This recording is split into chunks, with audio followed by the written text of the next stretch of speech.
Hi there, I'm Emerald Star, and welcome back to the channel. For those who don't know, I'm a huge fan of comics, specifically webcomics. Bonus points if they're romance webcomics. Y'all know I love me some romance. And if you don't know, now you know. Anyway, webcomics have become a huge part of my life since 2018. Once I learned about Webtoon, my whole world opened up to the wonders of webcomics. And thankfully, it led to me reading webcomics beyond the Webtoon walls. As time goes by, I've found my specific desire to see more queer webcomics, and it's led to me finding some truly amazing gems across the internet. And last year, I found a queer webcomic that has captured my heart and undivided attention. Its name is Keeping Time. Created by queer artist Cody Okamoto, this comic has been billed as a queer bummer of a romance that explores friendships, depression, and grief, all with a heavy dose of mid-2000s flair. To say I've fallen in love with this story is an understatement. It's always a good time when Keeping Time updates every week, hence why I'm gonna give it some love today. With all of that being said, join me as I share my thoughts on Keeping Time and why you guys should read it. Let's jump right in, shall we? Section 1. What's Keeping Time about? Set in the mid-2000s, Keeping Time is all about a fella named Daniel and his return to a hometown he once knew, but now feels disconnected to. And this is due to him leaving many years ago, following his twin sister's death. Our depressed protagonist is all set to live his quiet life back home. That is, until his old bestie Denver, our other protagonist, comes back into his life. And from there, we get to see Daniel and Denver's lives become intertwined once more, while we're given glimpses into their respective paths. The story relies heavily on the use of flashbacks to different periods of time to help us, the readers, understand a bit more about the duo and what led them to their current lives today. I find that to be one of the most compelling parts of the story, as it allows us access into what makes Daniel and Denver tick. And yeah, it's also a queer romance, and there's very evident romantic tension between the pair, but we've yet to get a sense that they're close to that point of romance. But that's not the only thing that's cooking in this story. You see, under the surface, the reason for the bummer part of this story revolves around the loss of Daniel's twin sister Alex many years ago. With help from hints in the present day and past, we're given some indications as to what happened to her. The way she died is left a mystery that we've yet to find out, but it's heavily implied to be a sore spot for our main duo. And I anticipate more hints and clues as to what happened per each update. That alone has me hooked on this story. Everything else has me hooked too, but that specifically has me eager to read every new update. Cody has crafted a very compelling story here with a lot of moving parts, but at times you can't always tell because the story is moving at such a brisk pace. At the center of this story, however, are the main duo, Daniel and Denver. These two sad fellas are the main draw of the story, and I want to gush about them both. We'll start with Daniel since he was introduced in the story first. Section 2. Daniel, our sad boy protagonist. Daniel is our leading protagonist of the story, and the first one we see.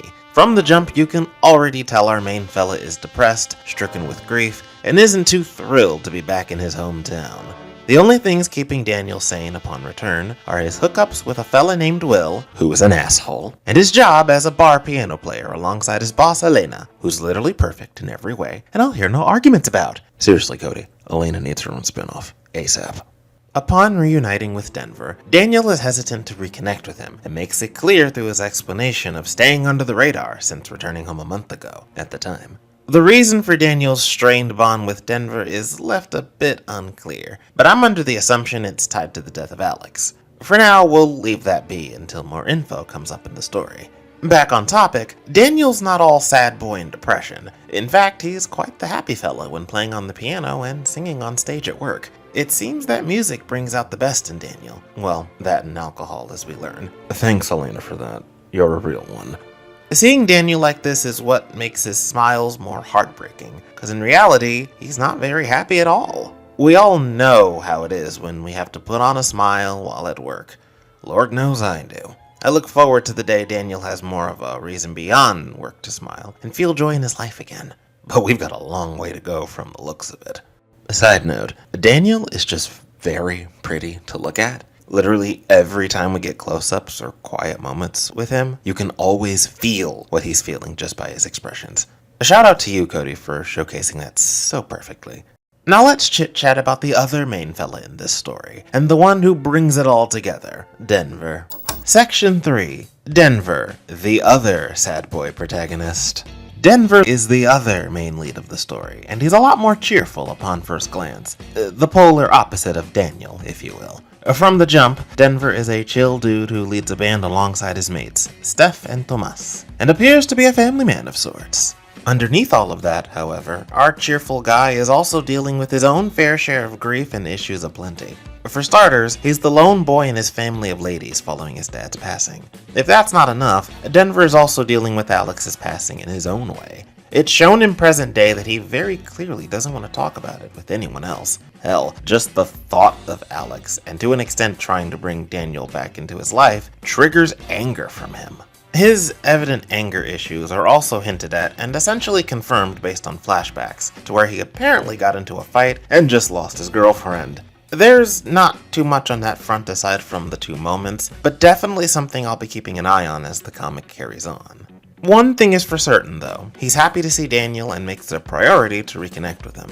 He's the one who makes the effort to exchange numbers and tries to meet up with them whenever possible. He's also trying to convince Daniel to rejoin the band. It's revealed that the fellas used to be bandmates in high school, and I just find that sweet. Too bad Daniel is resistant to Denver's friendship rekindling. It'll be interesting to hear what Daniel says when Denver eventually offers him to rejoin the band. And as the story synopsis states, Denver and Daniel realize that falling in love and the scar Alex left behind might ultimately prove to be their undoing. So it's clear that these two will fall for each other. I can already see Denver's clearly got a thing for Daniel, especially since he's the one who wanted to see them and reached out first. Can't wait to see how the duo end up together, and what that'll lead to amid their shared grief for Alex's death. For now though, I shall wrap this video up. Section 4. Conclusion. Keeping Time is one of those stories that keeps me invested in webcomics, as it demonstrates what can be done within the medium of comics in general. With everything that's happening in the world right now, it's more important than ever before to support creatives in all avenues, but especially those who are indie creatives making their own media. Cody is one of many artists who's out here telling their own story and bringing us a fantastic queer comic that's currently thriving. Keeping Time is just the first of many comics I'll be talking about here. And back on the topic of said comic, the link to read it will be in the description. The comic has its own website where you can read it, see all the character profiles, and there's even an interactive flash game involving Denver's room. It's pretty neat.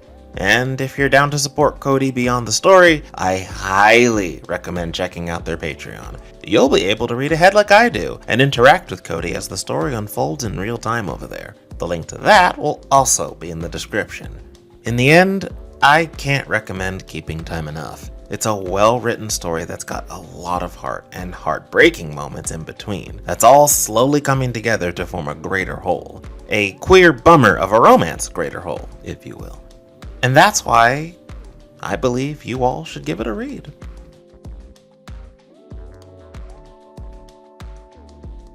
Anyway, that's all I've got for today. Let me know your thoughts on today's topic in the comments down below.